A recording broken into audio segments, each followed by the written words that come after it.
ہم یہ دیکھ رہے ہیں کہ امت آج اپنے مقصد سے، نصب العین سے بہت دور ہو چکی ہے، اور خاص طور سے ہمارے اس ملک میں جہاں پر فرقہ پرستی بہت زور و شور پر ہے، اور ایسے ماحول میں یقیناً ہمارے لیے بہت اہمیت کا حامل ہے اور انتہائی ضروری ہے کہ ہم اس پر سوچ و بچار کریں، اور جس سے جتنا ممکن ہو سکتا ہے وہ دعوتی کام میں سبقت لے جائیں، انفرادی طور پر بھی اور اجتماعی طور پر بھی، جہاں جیسے حالات ہوں گے ان حالات کے تحت وہ دعوتی فریضے کو انجام دیں، اور اس سے کسی بھی صورت میں غفلت نہ برتیں، کیونکہ اگر ہم معاشرے میں برائیوں کو اور گناہوں کو، جرائم کو دیکھتے ہیں اور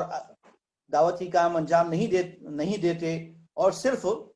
اپنی نیکیوں پر، اپنی نمازوں پر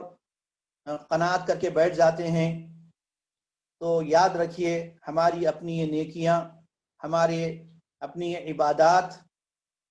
اللہ کا جب عذاب آئے گا اور جب امت اور انسانیت فتنے، فساد میں، آفات میں، مصیبتوں میں مبتلا ہوگی، تو ایسے موقع پر اللہ تعالی ظالموں کے ساتھ مظلوموں کو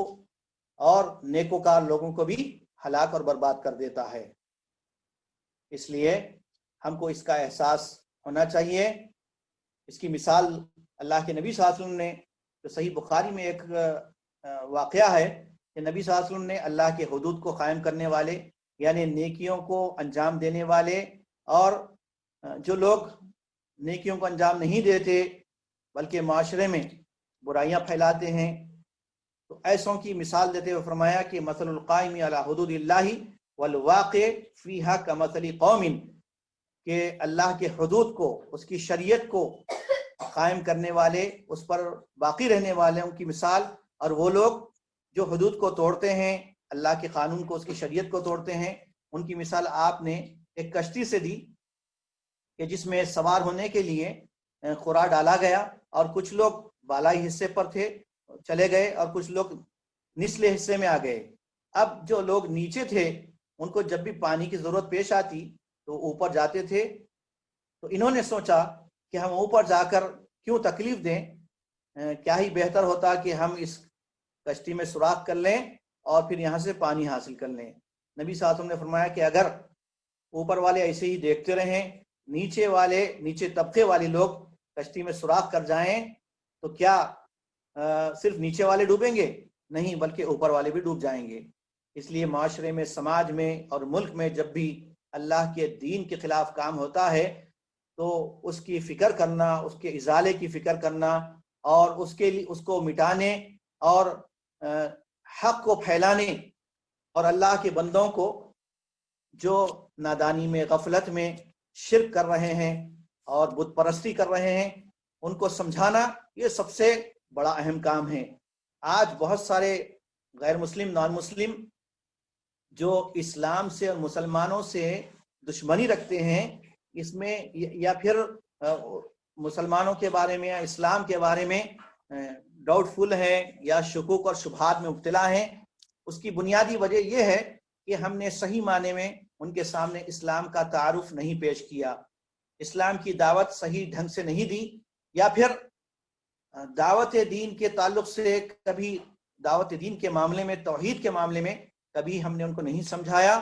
ہمارے وہ کاروبار میں، ہمارے معاملات میں، ہماری دعوتوں میں وہ شریک رہے، لیکن کبھی ہم نے اس ناحیے سے یا اس مقصد کی خاطر کہ اللہ کے اس بندے کو میں توحید سمجھاؤں، کبھی اس انداز سے ہم وہاں تک پہنچنے کی کوشش نہیں کی، ان کو سمجھانے کی نہیں کوشش کی۔ تو اس لیے امت کے اندر جو غفلت ہے، اس غفلت سے اس کو بچانا، اور یہ جو امت سوئی ہوئی ہے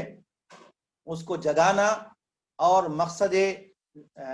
مقصد حیات کی طرف، دعوت اللہ کی طرف لے آنا، یہ تمام کی ذمہ داری ہے۔